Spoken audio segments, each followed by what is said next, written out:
What's going on, guys? It's your boy Majin Ashura coming back at you with some more Dragon Ball shit today. Sorry for the Dragon Ball spam. I like to keep the content on my channel flexible, but Dragon Ball's just been on my mind lately because I've just this manga arc is just weird. It's just weird, bro. I don't know what's going on, but I want to talk about, it's sort of a continuation of the previous conversation we were having about Gas being a shitty villain and about him not being the final villain. Because I think I might know what might happen to this kid. In order to find out what's going to happen to this guy, we have to look at the situation he's in and everyone else is in. This arc started off with Granola being finessed by Elec, set up to fight the Saiyans in a losing, well, what was supposed to be a losing battle between Ultra Instinct Goku and Ultra Ego Vegeta, which Granola came out on top of both. Big dick energy in his part. Unfortunately, he found out he was being played a bit too late after he was pretty much mangled after beating Ultra Ego Vegeta. Gas pulled up even stronger than he was, and there was really nothing anyone can do at that point but just get bodied. Luckily enough, Goku was smart enough to finesse Gas, like the simpleton he is. And here we are now. Now, we need to take a look at Elec, alright? He isn't like Frieza. He doesn't work for Frieza. He's in collaboration with Frieza. It's like two companies collaborating and shit. It's a fucking collab, alright? He doesn't work for Frieza, but, you know, it's a collab. He helps Frieza, you know, find people who want to buy the planet, you know, make some Gucci money, you know what it is. But the thing about Elec is, he isn't like Frieza, other than him being hot and Frieza clan being cold. Yeah, you know what it is, but he doesn't like fighting. He doesn't like getting his hands dirty. He has grunts to do that for him. And one of those grunts are his brother. And one of those grunts were Granola. Whatever. Granola is no longer an option right now. You know, had to get him out of here. And Gas is now his arm power. Gas is his muscle, right? But you have to look at Elec, right? We know he's a villain. We know he's a sleazy bastard. So, what happens when someone who cannot fight for themselves and has a grunt that can no longer fight for them, alright? Gas's weakness is about to be exposed through the recording on Bardock's Scouter.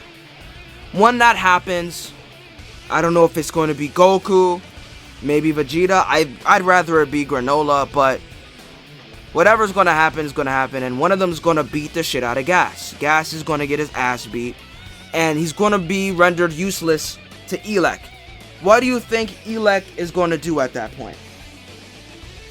Now, there's a possibility he'll kill Gas, but even if he doesn't kill Gas, it doesn't change the fact that Gas will be replaced.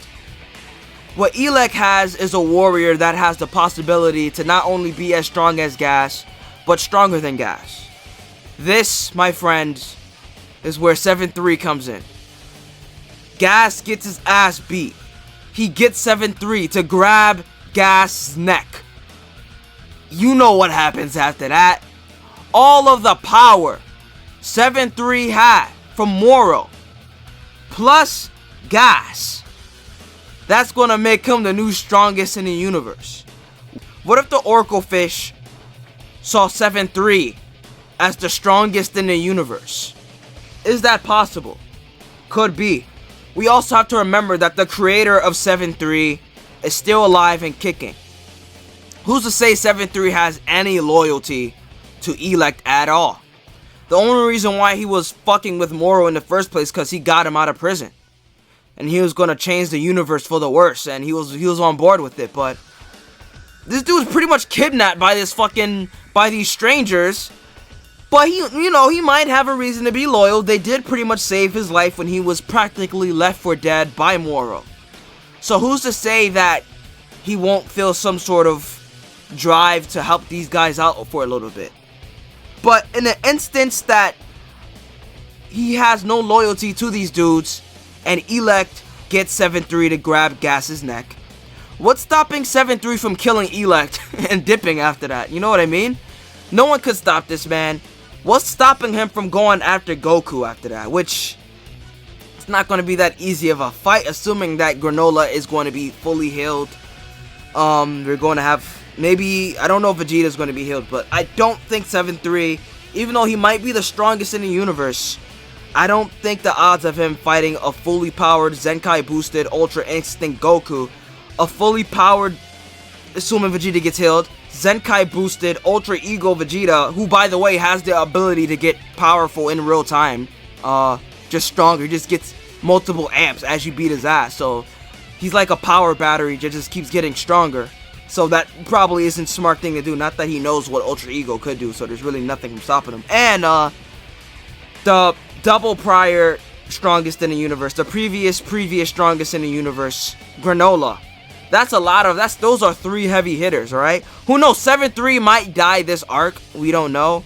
But my money is on him betraying Elec, killing Elec, and going back to his master.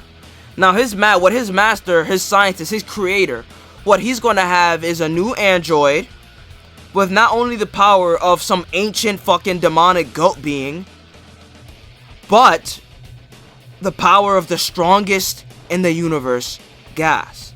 That, my friend, is the ultimate android that should be feared across the multiverse. Toss Jiren salad in a heartbeat. Like, this is real. I don't think you guys realize how much power we're talking. Now, mind you, the version of Moro he has was Moro in his prime, alright? It isn't 7-3 Moro, but at that point, it might as well be. It might as well be, because Granola and Gas has Moro's magic ability. So at that point, he really doesn't need Moro in his memory banks at all. Moro isn't needed, because anything Moro can do in terms of using the planet as a weapon, Granola used it against Goku, and Gas could do the exact same thing. It's just this weird power set that comes from wishing to be the strongest in the universe, I guess. So that's what I think is going to happen. 7-3 might be the strongest in the universe that the Oracle Fish prophesized. And if that's the case, I look forward to see what the next arc holds. Now, this dude isn't your perfect cell. He isn't just your average perfect cell, because the way his abilities works are completely different. He no longer, does he have Piccolo's? I have to see which abilities he has in his memory bank, but I know he definitely had Prime Moro inside of his mind before he got bodied, and he's still there to this day. So he still has a version of Moro before the 7-3 absorption, which is still pretty fucking powerful. Powerful enough to beat up that wasn't really Mastered Ultra Instinct Goku, but a version of Ultra Instinct Goku after the Tournament of Power and after the Broly arc and after Mirror's training. Even though he was using Ultra Instinct the wrong way during that fight, he was still strong enough to do what he had to do. But that Moro was weaker than... No, it doesn't matter how strong Moro was at that point, because once you grab 7-3, whatever Moro has is just going to be amped. Whatever version of Moro, all those abilities are going to be amped to an insane magnitude. So, but you know, there's a chance that he could have reprogrammed 7-3 to serve him. That's another possibility. We have to remember that 7-3 is an android. So if that does happen, 7-3 might be the main antagonist of this arc, and he might be a threat that has to be killed at that very moment. And that brings us to an ending that I think is suitable for this arc. I don't think Goku should be the one to take out 7-3. I do believe that Goku, Vegeta, and Granola should work as a trio, but I think Granola should be like the main hitter. Like, you know, he should be the one that takes him out in the end. Just give this man his closure. And another thing I think is going to happen is that Monaito is not going to be able to heal Granola. I think Monaito can't heal this man. So there's a chance that Monaito is going to give his soul to Granola, similar to how the old Kai did to Goku to bring himself back to life. There's a chance he'll sacrifice his life in order to replenish Granola, because Granola's as good as dead. Who knows, Granola might just fucking die. He might just bleed out and die. Because this dude, I've never seen such a healing ability, like, suck. I want to say during the Moro arc, was the first time we knew that healing had limitations. Because when Dende, we found out that the stronger the person you're trying to heal is, the harder it is to heal them. Which is a yikes. But it's kind of weird, because Vegeta was far more powerful than Dende. And Dende pretty much healed him up quickly. But we're like, he's trying to heal a god, alright? Goku's a god. So you know, it's gonna take longer, obviously. But this is all speculation at this point. I don't know what the fuck is gonna happen in this manga chapter. They made a big deal out of 7-3.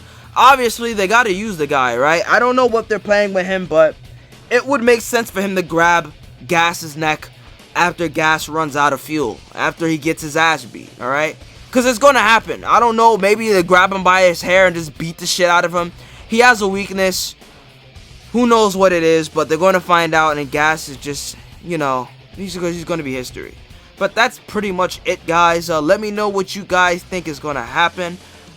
Sorry for the Dragon Ball spam. I am working on a Fist of the North Star video for you guys, and unfortunately, I lost 2 of my Baki videos. I lost 2 Baki videos, my god. That shit hurt, bro. Like, you guys remember, I lost, bro, that Baki 2001 video I dropped was fire. You can't even lie. Like, the Baki anime nobody knows. Well, no, that one's still up. That's the 90s Baki OVA. But the one that pretty much captured everything that happened before the Baki on Netflix, yeah, they took that shit down because no one owned that anime for years. You know how Berserker 97, no one owns that, and it's pretty much up on YouTube, free to watch? Yeah, Baki was like that, but I don't think it's like that anymore, because I think on Japan it's on Amazon now. So that might be why they took that shit down.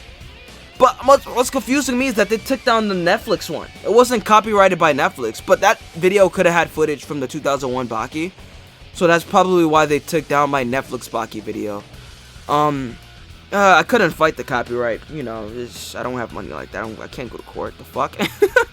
But that's pretty much where we're at. Luckily enough, those videos were blocked worldwide. I have access to those videos, so what I'm most likely going to do is remake the video just without using any footage or music. I'll reference the Baki animes, but I think I'm just going to be stuck using manga panels and just stick with using Street Fighter music, because that's the safest thing I could go. Let's hope. That's assuming that Capcom won't fucking... because Capcom's been a little weird lately with their threats, but usually when they have threats like that, they don't go through with them. But I think I'm just rambling on at this point. Peace.